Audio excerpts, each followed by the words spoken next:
اس دنیا میں کوئی شخص بے غم نہیں ہے. اگر کوئی بے غم ہے تو گویا وہ انسان نہیں. تو یہ انسان کا لازمہ ہے کہ اسے خوشی کے لمحات بھی میسر ہو اور وہ غم کی کیفیات سے بھی دوچار. ہمارے معاشرے میں، ہمارے رواج میں غم کے حوالے سے بھی بے اعتدالیاں ہیں اور خوشی کے حوالے سے بھی بے اعتدالیاں. دین اسلام نے ہمیں خوشی کے لمحات کا بھی اور غم کے لمحات کا بھی پورا توازن کے ساتھ طریقہ کار عطا کیا ہے. غم کے لمحات کیسے گزارنے ہیں اور خوشی کے لمحات کیسے گزارنے ہیں. ایک مومن کی حیثیت سے نہ ہم خوشی میں آزاد ہیں اور نہ ہم غم میں آزاد ہیں. خوشی کی کیفیات میں بھی اللہ اور اس کے حبیب صلی اللہ علیہ وسلم کے اسوے اور سنت کو ملحوظ رکھنا ہے، اور غم کے لمحات میں بھی ہم نے اللہ کی مرضی اور اس کے حبیب کی مرضی اس کو ملحوظ رکھنا ہے. دیکھیے کس قدر ہمارے ہاں رسومات رواج پا گئی ہیں، خوشی کے حوالے سے بھی اور غم کے حوالے سے. ابھی محرم گزرا ہے، اس کے حوالے سے کس قدر ہمارے ہاں خرافات در آئی ہیں اور کہا یہ جانے لگا کہ یہ غم کا مہینہ ہے، یہ افسوس کا مہینہ ہے، یہ صدمے کا مہینہ ہے. حضور نبی رحمت صلی اللہ علیہ وسلم کی حیات پاک میں آپ نے کتنے صدمے برداشت کیے، آپ پر کتنے صدمات گزرے، کتنے غم گزرے، لیکن ایسا نہیں ہوا کہ مستقل طور پر ان ایام کو یا ان مہینوں کو غم کے طور پر آپ نے منایا. آپ کے سامنے مثال موجود ہے. ابو طالب فوت ہوئے اور اسی سال میں آپ کی وفا شعار عالیہ سیدہ خدیجہ کبریٰ کا انتقال ہوا. آپ پر صدمے کی کیفیت تھی، صدمے کے لمحات تھے، اور اس قدر آپ کی طبیعت پر اثر تھا. آپ نے فرمایا کہ یہ غم کا سال ہے، یہ غم کا سال ہے. لیکن ایسا نہیں ہوا کہ آئندہ سال انہی ایام میں، انہی مہینوں میں آپ نے کوئی مجلس برپا کی ہو کہ میرے چچا اس مہینے میں فوت ہوئے، میری اہلیہ اس مہینے میں فوت ہوئی، تو ان کے غم کو تازہ کرنے کے لیے ہم جمع ہوتے ہیں. ایسی کوئی صورت ہمیں تاریخ میں سیرت کی کتابوں میں ملتی ہے. تو کوئی مہینہ اب دیکھیں، غم کے اور صدمے کے حالات آئے، گزر گئے، وہ لمحات گزر گئے. اب اگر ایسا ہوتا کہ غم کا مہینہ اور غم کا سال مستقل منانے کی ترتیب ہوتی، یاد رکھنے کی ترتیب ہوتی، تو جیسے میں نے عرض کیا حضرت خدیجہ کبریٰ کے لیے اور ابو طالب کے لیے آپ باضابطہ اس قسم کا اہتمام. اور پھر ہم دیکھتے ہیں کہ حضور نبی رحمت صلی اللہ علیہ وسلم کی 3 صاحبزادی آپ کی حیات طیبہ میں ان کا انتقال ہوا. آپ نے اسی سال انہی ایام میں ظاہر صدمے کی کیفیت تھی، لیکن آئندہ سال کے لیے کسی اجتماع اور کسی مجلس کا اہتمام نہیں کیا کہ آئیں بیٹھیں، میری جو 3 صاحبزادیاں میری زندگی میں ان کا انتقال ہوا، ہم ان کے غم کو تازہ کریں. آپ علیہ السلام کے تینوں صاحبزادے وہ آپ کی حیات طیبہ میں دنیا سے اٹھے اور بچپن میں بلوغ کی عمر کو نہیں پہنچے. اندازہ اس سے یہ بھی معلوم ہوتا ہے موت حیات اللہ کے قبضے میں، کسی انسان کے قبضے میں. دیکھیے نبی کے قبضے میں بھی آپ کی صاحبزادیاں آپ کی حیات میں دنیا سے رخصت ہوتی ہیں اور آپ کے صاحبزادے بلوغ کی عمر کو پہنچے بغیر، بلوغ کی عمر سے پہلے دنیا سے رخصت ہوتے ہیں. اور اس کے بعد نرینہ اولاد آپ علیہ السلام کی ہوتی نہیں. تو اس سے ہمیں یہ سبق ملا کہ اولاد دینے والی ذات اللہ کی، اور اولاد کو زندگی دینے والی اور زندگی باقی رکھنے والی ذات کی. تو عرض یہ کر رہا تھا کہ غم کی کیفیات، صدمے کی کیفیات، مصیبت کی کیفیات حضور نبی پاک صلی اللہ علیہ وسلم پر مسلسل گزری. ہم نے دیکھنا ہے کہ ایسے مواقع پر آپ کا عمل کیا تھا اور آپ کی سنت کیا تھی. صدمے کو کس کیفیت سے آپ نے گزارا اور اس وقت صورتحال کیا تھی. حضرت ابراہیم آپ کے صاحبزادے وہ دنیا سے رخصت ہوئے، چھوٹی عمر تھی. دیکھا گیا کہ آپ علیہ السلام کی آنکھوں میں آنسو آئے، آنکھیں بہ رہی تھی. صحابی نے سوال کیا اللہ کے رسول آپ بھی روتے ہیں؟ آپ نے فرمایا کہ ہاں مجھے اپنے ابراہیم کی جدائی کا صدمہ ہے، اس کی وجہ سے میں نے کیا. تو گویا سبق یہ دیا کہ صدمے میں کسی عزیز کی جدائی میں آنسوؤں کا بہنا، آپ نے فرمایا یہ محبت کی دلیل ہے، یہ رحمت کی دلیل. آنسو بہانے سے نہیں روکا، ہاں جس چیز سے روکا ہے وہ زبان کے استعمال سے، کہ زبان سے ایسا کلمہ نہ نکلے،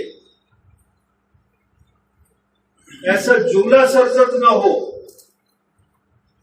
جو شکوے پر مبنی ہو، جو اللہ کے فیصلے کے خلاف کسی جملے پر مبنی ہو، کسی کیفیت. کتنا بڑا ہمارے لیے فرمایا کہ آنکھوں کا جاری ہونا، آنسوؤں کا جاری ہونا یہ محبت کی دلیل ہے، یہ تعلق کی دلیل ہے. لیکن اسی کے ساتھ ساتھ آپ نے کئی مواقع پر یہ فرمایا کہ زبان کا استعمال ایسا نہ ہو کہ اس میں اللہ سے شکوہ ہو، اللہ سے ناراضگی کے اظہار، ایسی چیز نہیں. لیکن اگر آنسو آتے ہیں، آنسو تو آنے چاہیے، آنسو سے نہیں. اس لیے یہ بات ذہن میں رکھ لیجیے خواتین و حضرات کہ ایسے مواقع پر کوئی اگر آنسو بہا رہا ہے تو آنسو بہانے سے کسی کو نہیں.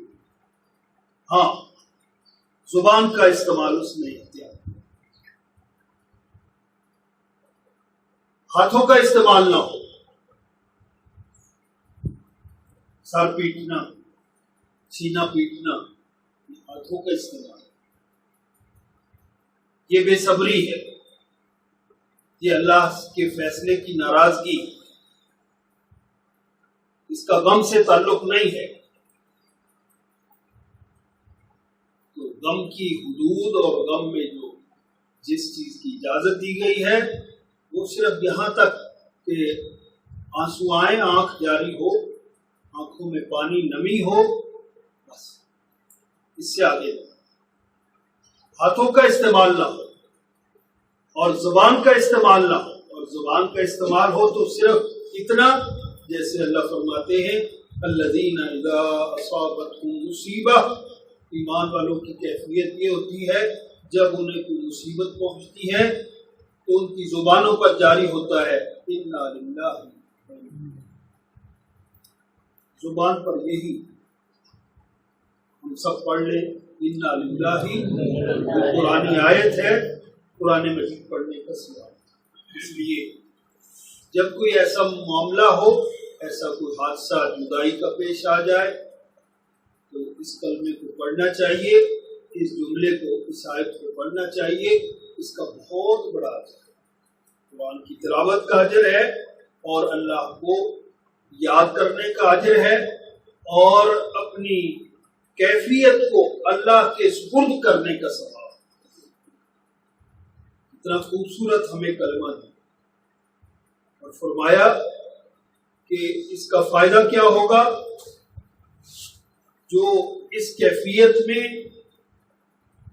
یہ کلمات پڑھے گا اور اس کی کیفیت رضا بالقضاء کی ہوگی، اولئک علیہم صلوات من ربہم ورحمہ، اللہ تعالیٰ کی رحمتیں ان پر نازل،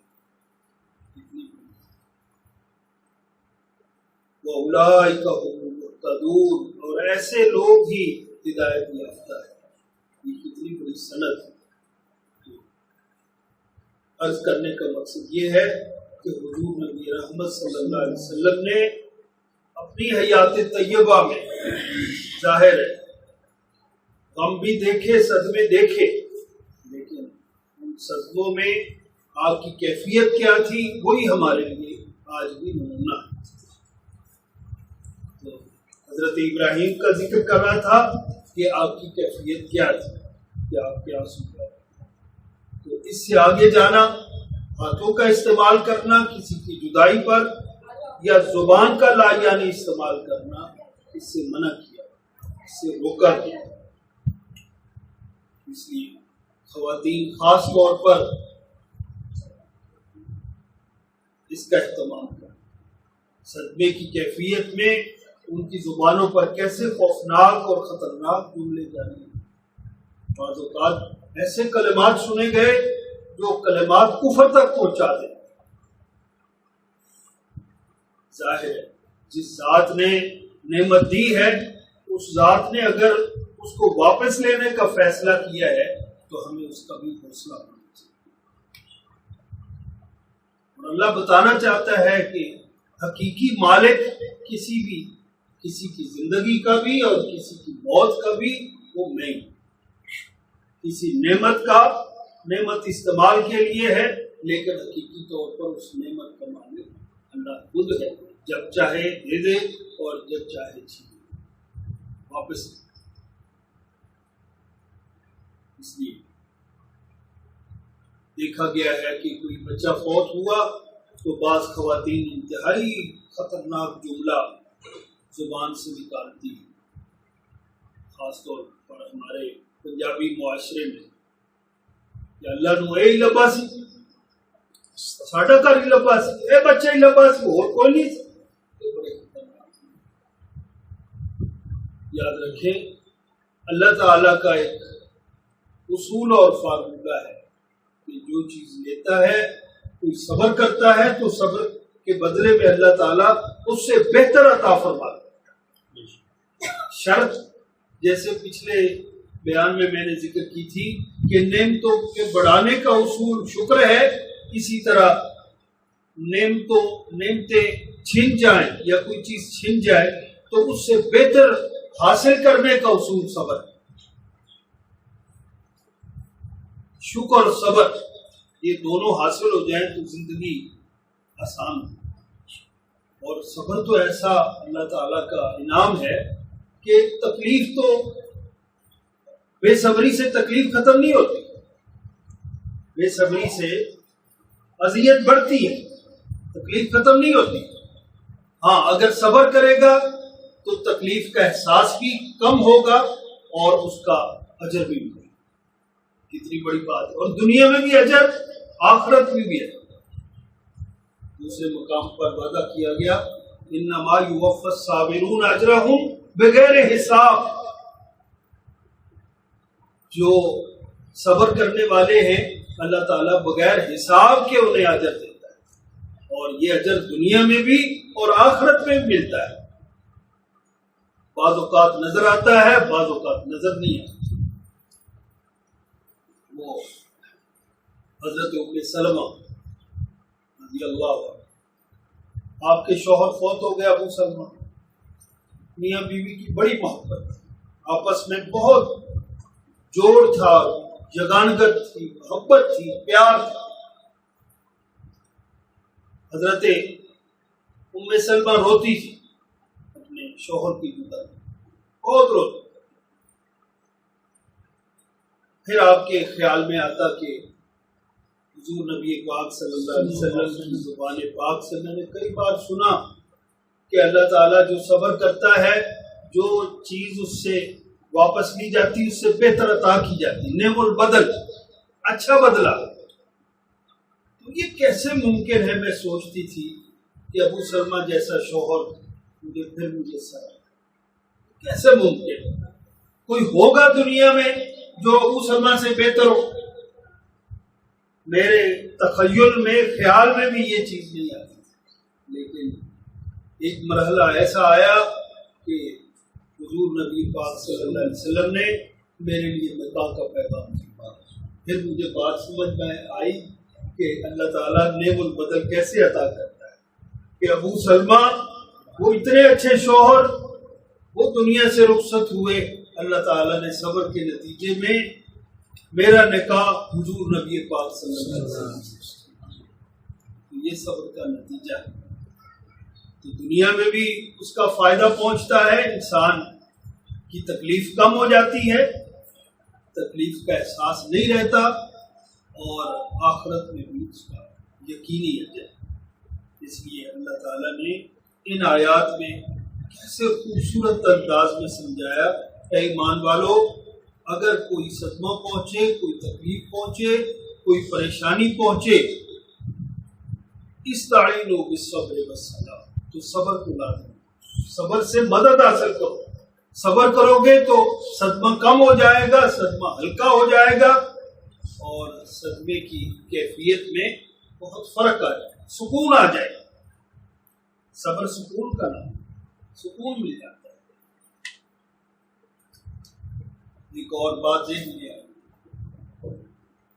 اگر کوئی فوت ہو جائے تو ہمیں تلقین کی گئی ہے کہ ہم تعزیت کے لیے جائیں۔ کیا تلقین کی گئی؟ تعزیت کے لیے جائیں۔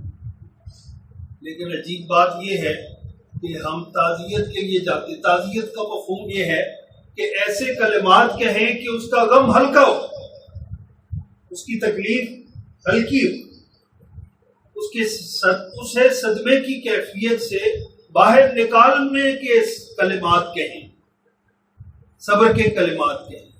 لیکن ہمارا بہت سے حضرات کا عمل یہ ہے کہ ہم جا کر صدمے کو بڑھاتے ہیں، تکلیف میں اضافہ کرتے ہیں۔ اللہ تعالیٰ عقل اور سمجھ نصیب، اللہ تعالیٰ دین کا صحیح فہم نصیب۔ تو فرمایا کہ ایمان والو، استعینوا بالصبر والصلاۃ، صبر کے ساتھ مدد حاصل کرو صدمے اور تکلیف میں، اور نماز کے ساتھ۔ کتنی خوبصورت بات۔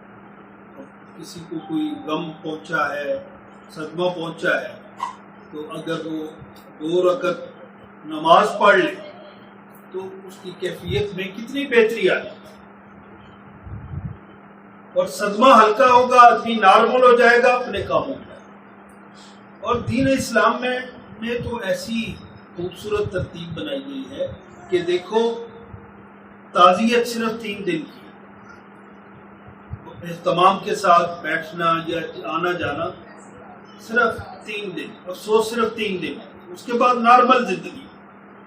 ہمیں تو حکم نہیں دیا گیا کہ ہم غم اور تکلیف کے دنوں کو بڑھائیں، ہمیں صرف 3 دن دیے گئے ہیں کہ 3 دن ایک دوسرے سے اس کا مذاکرہ کر لو، غم ہلکا ہو جائے، تیسرے دن اپنے اپنے کاموں پر لگو۔ ہاں، صرف اور صرف ایسی خاتون جس کا شوہر فوت ہوا ہے اس کے لیے مدت زیادہ رکھی گئی ہے، 4 مہینے 10 دن رکھے گئے ہیں، عدت کے گزارے اور اس میں بناؤ سزا نہ کرے۔ لیکن چیخو پکار اس کی تو اجازت پہلے دن بھی نہیں تھی کہ پورے 4 مہینے یا پورے عدت کے دنوں میں یہی کرتی رہے، ایسا نہیں۔ اور پھر اس میں یہ بات بھی سمجھ لیجیے، ہمارے یہاں ایک اور رواج، کوئی فوت ہو جائے تو پھر ایک رسم چل نکلی ہے کہ جو پہلی عید ہوتی ہے کہا جاتا ہے کہ وہ عید نہیں منانی۔ شریعت نے تو ایسا کوئی ضابطہ نہیں دیا، یہ تو ہمارا گھڑا ہوا سسٹم ہے، رواج ہے، غلط ہے۔ اللہ نے عید بھیج دی اور تم انکار کرتے ہو۔ ایک شخص دنیا میں آیا، وقت گزار کے چلا گیا، آپ کو 3 دن افسوس کے لیے دی کہ کافی ہے۔ اب جب عید آئی ہے تو انکار کرتے کہ ہم نے عید نہیں منانی، فلاں چچا، فلاں ماموں، فلاں بھانجا، فلاں بھتیجا فوت ہو گیا تھا تو عید نہیں منانی۔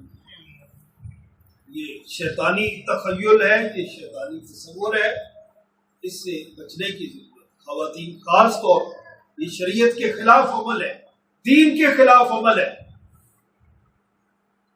اس سے بچنے کی ضرورت ہے۔ پہلی عید آئی، ہم نہیں منائی، اللہ تعالیٰ نے منانے کا حکم دیا ہے۔ نبی پاک صلی اللہ علیہ وسلم نے عید پڑھنے کا اور عید میں خوش رہنے کا اور ایک دوسرے کو خوشیاں بانٹنے کا، دعوتیں کرنے کا، اس کا اہتمام کرنے کی ترغیب دی ہے، اور بندہ کہے کہ میں اس کو نہیں مانتا، یہ انتہائی غلط فلسفہ ہے، اس سے بچنا۔ اللہ تعالیٰ ہم سب کو سمجھ نصیب فرمائے اور دین کے جو تقاضے ہیں انہیں پورا کرنے کی توفیق دے۔ دیکھیں پیچھے ساری چیزوں کا ذکر ہے، وَلَنَبْلُوَنَّكُمْ بِشَيْءٍ مِّنَ الْخَوْفِ، خوف بھی تمہیں آئے گا، اللہ خوف سے بھی آزمائیں گے، بھوک بھی آئے گی، اموال بھی کم ہوں گے، مالی کمی بھی آئے گی، اور بھوک بھی آ سکتی ہے، جانوں کی کمی بھی آئے گی، لوگ فوت بھی ہوں گے، بچے بھی فوت ہوں گے، بوڑھے بھی فوت ہوں گے، اور پھلوں کی کمی، رزق کی کمی بھی ہو سکتی ہے، پھل مراد بھی ہو سکتے ہیں اور مطلق رزق بھی مراد اس سے ہو سکتا ہے۔ لیکن ایمان والوں کے لیے کہا گیا وَبَشِّرِ الصَّابِرِينَ، صبر کرنے والوں کے لیے بشارت کہ ایسے موقع پر وہ صبر کریں گے، ایسی مصیبت میں صبر کریں گے اور اللہ تعالیٰ کی طرف رجوع رکھیں گے، متوجہ رہیں گے، تو پھر اللہ تعالیٰ کی رحمتیں مزید متوجہ ہوں گی، اور ان کی جو کمی ہے ان تمام چیزوں کی اللہ تعالیٰ اس کی طرف۔ اللہ تعالیٰ ہمیں توفیق دے، ہم قرآن کے اس فلسفے، قرآن کے اس فارمولے، قرآن کی اس ہدایت پر عمل پیرا ہوں۔ انشاءاللہ اس طرح ہم کریں گے تو ہماری زندگی آسان ہو جائے گی، اور ہماری زندگی سے غموں کا اور تکلیفوں کا جو ہمارے دماغوں پر بوجھ ہے وہ ہلکا ہوگا، ہم نارمل ہو جائیں گے، مایوسی چھٹک جائے گی، اور انشاءاللہ العزیز ہماری زندگی عزم و ہمت کی زندگی ہوگی، اور وہی کامیاب زندگی ہے، اسی سے اللہ خوش ہوگا اور اسی سے اللہ تعالیٰ کے حبیب خوش ہوتے ہیں۔ اللہ تعالیٰ عمل کی توفیق دے۔